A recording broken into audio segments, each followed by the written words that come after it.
I can't even sit here and lie to y'all. I'm excited. This is my new workplace. This is it. This is what I've been doing all day. I know y'all like, Cash ain't been live at all today.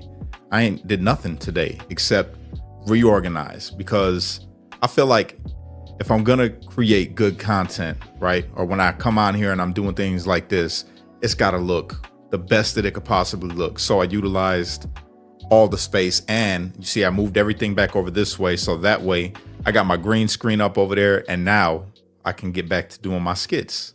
I got my green screen, so I got this whole little spot right here is just for this. By the way, did I get my sound right this time? Because I want it to be all the way crystal clear. Thank you, babe. Got Champagne in the building, the best mommy in the world. Beautiful, beautiful woman. We're getting married tomorrow, guys. We're going up to the courthouse.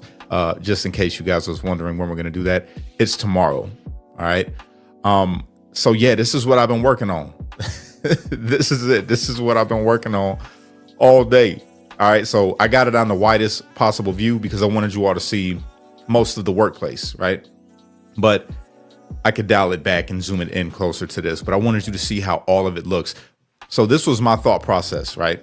You see the design of the desk and everything, got all the lights everywhere because I guess that helps with the algorithm. So I'm like, okay, I'm gonna go all out, right? So I used all the lights that I have minus like 4. I'm minusing 4, cube light or rectangular lights, but I wanted this to be a nice looking YouTube space. So when Champagne does come in here and she does these lives with me, she'll be sitting either next to me and we could share a mic, or I have this mic right here. You can't see it all the way, but it's right here. And I could hook it right there behind me and she could sit right there in that chair and it'll be right there. And then I could just move myself over. Boom. Now we're both in view. Now you're talking to me and Champagne when she does decide to come in here. So I just wanted to utilize the space, man, the best that I possibly could. And over there, you can't see this. I want you to be able to see this. I'll probably take a picture using my GoPro. I'm going to use the GoPro, which get ready for interviews as it starts to warm up. It's hard to do it right now, but I'll be taking my GoPro back out and interviewing people and just talking with them about different things. That's the content that I like to create. So I'm going to be doing that. Also my own little vlog, things that I like to do, but over there is the green screen. It's a whole wall. And it's got the green screen on it, and I can aim this light, which you can't see. I have a studio light right here above me. Over here, you see I got the Ulanzi. That's a Ulanzi light. That's a Ulanzi light you can't see. That's just an RBG bulb, which I can change. Check this out. How cool is this? Change the mood. We'll go there. We can go there. We can go there. We can go there. There. There. There. There. There. There. There. I love them all. I think they're all pretty cool, but that blue, if you notice my setup most of the time, you guys, I love the purple and blue. Like, that's my thing. It's like, I just like it. It just looks good. Then I'm promoting my newer bag down there because, I got a lot of newer products. So, I thought I'd throw that in there just in case something blows up one day and they're like, yo, we want to sponsor a video. And I'll be like, all right, cool, because I love your products. So yeah, I got the Ulanzi lights, but then I got this beautiful baby right here. I think this Metalite, and it's amazing. And then obviously, I'm speaking to you off the road. This is the Rode Pod mic. All right, Rodecaster is amazing. That's the Rodecaster Pro 2. That's what you're hearing. This amazing clarity coming through. You just have to have the right settings because this is a pro mic, and that's some pro hardware. So if you don't got it right, it's not gonna be right. Yes, I'm having fun. I'm having a lot of fun. So just to touch on some things real quick while I got you guys live. First off, if you could like the video and share the video, even though this isn't one of those kind of lives, but if you could do that for me, I greatly appreciate it. Just so you can just show off this amazing little workplace that I got right here. This is great. Thank God for this. I really appreciate you guys. But no. So I noticed people was like up in arms because at Jimmy Carter, rest in peace, Jimmy Carter, at his funeral today, you had Trump and you had Obama, and they were sitting right next to each other. And I seen it too, and I showed Champagne. And my first thought was, see, people were upset about it, right? You're seeing all kinds of stuff all over the internet right now about them talking and everybody's feeling played and all this. And I wanted to just say, you guys, that's just a perfect example of why people shouldn't cut people off over politics. All right. I had a funny joke about it too, by the way. Here, I'm gonna tell you the joke just because I feel like it was funny. So when Obama, I might make a reel about it just because I feel like it's hilarious. But Obama is sitting there talking with Trump, and I was gonna say, look at Trump already trying to strengthen our ties to foreign nations like Kenya. I thought that would be a funny reel if I made it, but I don't know what was going on. I don't know the whole scenario of why they was even talking to each other, other than just being friendly with each other. Because at the end of the day, you know, they look at each other probably as countrymen. You know, they have an opinion about each other for sure. But so many people are upset, and it's like, you cutting off your family over politics. You are cutting off your family over politics. And here these two people are, the president and a past president, sitting there chopping it up, laughing with each other. And I'm just like, that's a good thing. We should want that. That's exactly what we should want to see. That's exactly what I feel like America needs to see, and just stop the divide. If these two people who everybody fights about, right, are sitting next to each other laughing, and, you know, and they're both there to honor a past president, whether they agree with his administration when he was alive or not, or say that he was the worst president that ever existed, they were still there showing respect. So there should be no problem with that. I think everybody should take a note, you know, of what happened today, and really reevaluate how you looking at people in this world. You know what I'm saying? Just because we disagree don't mean you got to be against me or I got to be against you. I thought that was fantastic, seeing them two men sitting there talking like that, man. Even though we disagree with them about certain things, right? Who cares? Because at the end of the day, it's going to be what it's going to be. You know, you cast your vote and then you hope that your candidate wins and that America turns, you know, into what you want it to be, you know, as far as policy goes. But you should never be to a point where you just like, oh, I can't deal with this. They're talking to each other and they're left and that's right. And they shouldn't. No, get off of that. That's stupid. That's just my opinion. But other than that, guys, what I'm going to be doing tonight for YouTube, right? YouTube, and I believe it's Twitch. Okay, so I like to play video games. I've been neglecting my video games because obviously I got a new baby and work and no sleep and just being tired and studying. Oh, check this out. So I've been watching these podcasts while I can't sleep.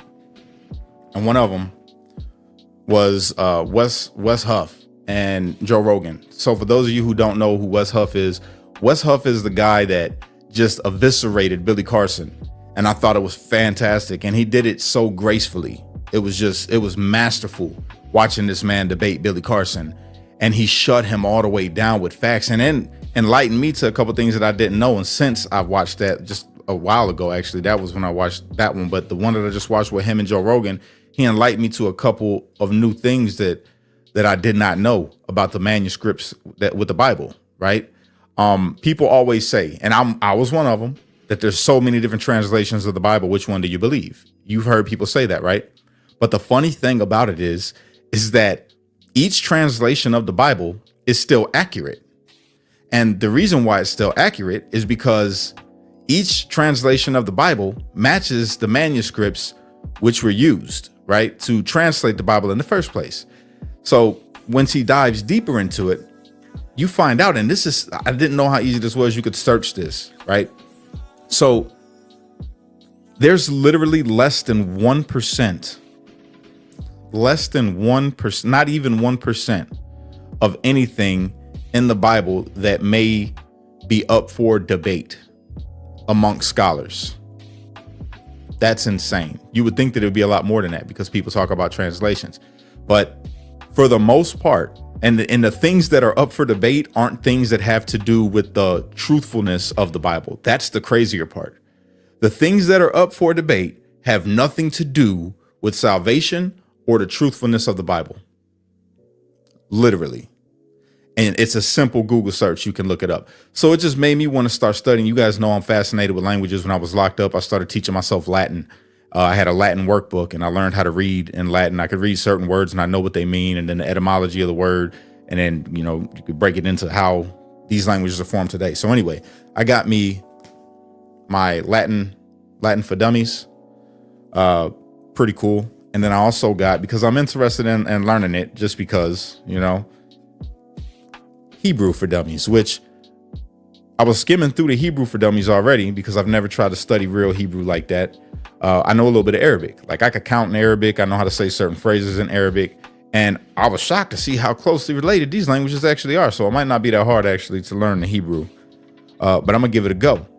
And then I'm going to try to read, because I found this to be fascinating. Did you know that the Dead Sea Scrolls with the book of Isaiah, what they found, did you know that the book of Isaiah is literally the same exact thing that is in the Bible that was on the Dead Sea Scrolls, which is mind blowing because of how long ago that scroll was written compared. And it shows you the authenticity of what's actually written in the Bible, because it's the exact same thing. So when people talk about like the translations, no matter which translation that you go to, if it's been deemed, to have the right information in it, as far as which manuscripts was used to translate it, it's the same. I would never listen to anybody ever again when they say there's so many translations of the Bible, which one do you read? Nah, it's the same thing. It's just words, evolve. So they take on different meanings. It's amazing to me, though. It's mind blowing to see. And the way that he discussed it. People always like to bring up the Council of Nicaea, right? 325. I used to do the same thing, especially when I was doing the Hebrew Israelite thing. Bring up the Council of Nicaea. And the crazy thing about the Council of Nicaea is that wasn't when the Bible was written. That's when they decided which books they were going to use. So actually, it helped. When they canonized the Bible, it actually helped to the standpoint of, okay, all these books that you guys got floating around over here, some of these are false, but these ones right here we know are valid. And how do they know that they were valid, or how did they know that they was false? And it blew my mind. I should probably cover this podcast, man, between Joe Rogan and Wes Huff, because the way he explains it, how they go about figuring out which one is accurate and which one is not. Well, there's like 5,700 different manuscripts spanned out through the course of time from when the first century started to now. 5,700. That's more manuscripts than any other religious book. Any other religious book. Blew my mind, because the way that they figure out which one is accurate and which one is not, there's more than 5,700 manuscripts that they have, but the 5,700 that they got are the ones that have the same exact knowledge within them, and it lasted throughout time. So then when you go to look at, say, how they don't use certain books in the Bible, we'll say like the book of the wife of Jesus, the book of the wife of Jesus, right? How they know that book is false, or certain translations of the Bible, how they know that it's false is because it does not have accurate statement of, say, there was a certain type of tree that was growing in Jerusalem at the time, and they note a tree that has never grown there, or they say a place about, going down this hill to get to this place, but that hill doesn't exist. You get what I'm saying? It's like saying, I went to the oak tree when it was an olive tree, but there's no oak trees over there. And everybody knows that. There's just certain things that you would know if you lived in that time. And they put all these things together, and they're like, okay, he couldn't have had, an accurate, he wasn't there. He wasn't there to be able to, this writing is false. He didn't live this. This is from his mind. And one of the books that they use when they talk about that was, what's the name of the book? Which book was it? He talked about it, and he's the book of Barnabas, because the book of Barnabas, when the guy that wrote it made it seem like this guy Barnabas lived during the time of Jesus, and he wrote this book, and it came from that manuscript. But when you read the book, there's certain things in it that you would know. Like, how would you know about Dante's Inferno? How could you quote Dante's Inferno and put it in this book and claim that this book is this old when Dante's Inferno didn't come out until the Middle Ages? You see what I'm saying? Things like that. And all of these scholars, this is the research that they do. And I did not know how much actually goes in to trying to figure out what is canon and what is not. I didn't know that they did all these different kind of researches and studies on these things to really make sure that they gave us what was accurate. And it just kind of just boosted my faith even more in the Bible, is really what I was getting at with all of that. Great interview, though. If you haven't got to check out that interview between Wes Huff and Joe Rogan, I challenge everybody to go and listen to that interview. The man, he is a walking encyclopedia. He's like a well of knowledge. He's a literal Bible school on wheels, you know, so, or on two legs. It's pretty good. It's good. We do not try to pass any Joe Rogan video clips in it. Anytime one of my YouTube team guys put his stuff, it gets copyright strike suspension. Yeah, I was thinking about that. I probably won't do that on YouTube, but I could get away with doing it on Facebook. I'm sure they won't trip. But yeah, man. So I'm about to get back to studying Hebrew get back to studying Latin and then studying Hebrew, trying to learn a little bit about it so I could go back and read some of these texts for myself. Because another thing that intrigued me was when he was talking about the book of Job. So there's certain words that they just don't have a translation into English. So you got to learn the language to be able to get the full, to comprehend fully what the writer was trying to say to you, right? And I want to check it out. Like, I want to try to read the Hebrew, you know, like I read one of Caesar's letters in Latin. I had the book next to me, so when I didn't know a word, I could go back and just check it out. But it was really dope. It had a different like feel to it because the words don't mean just one thing in Latin. It's like some mean something, but could mean something else depending on the word that came before it or the letter that came before it. It's pretty cool.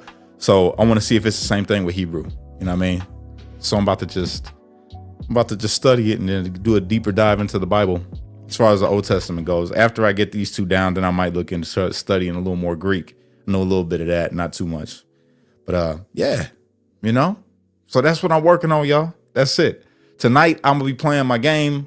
It'll be live. So anybody wants to join in, it'll be a members only, obviously, for YouTube, because it's got to be, because I don't want people to come on my page and be like, oh, this is what this guy does. He just comes on here and plays games. Nah, this is just something fun for the people that's, you know, interested in that kind of stuff. And the game that I'll be playing is Assassin's Creed Valhalla. I love that game. It's pretty dope if y'all want to check it out. Beyond that, yo, I really am happy with this YouTube studio, man. It's really every studio, X Studio, YouTube Studio, Facebook Studio, Pilled Studio, Instagram Studio. It's my studio. All right. I'm really excited about it. Hopefully, with your guys' help, one day I'll have a plaque right there from YouTube for having 100,000 subscribers. I'm on the road to 100,000 subscribers, but I can't do it if y'all don't share the stuff out. So go find your favorite video of mine from YouTube and share it out and tell people to, yo, go subscribe to this dude. He's got a good heart, a good message, and he put out some funny content from time to time. And I'm working on that. I got you. All right. I'll be putting out some funny content here soon. I hope y'all have a great night, man. God bless you. Unite. Don't fight. Be a street light, because only you could be the change you wish to see in the world. And when you get too stressed out, you got to remember to pray, America, because without God, everything falls apart. And that's a fact. And we all need some God in our life, you know, everybody. You, me, the world.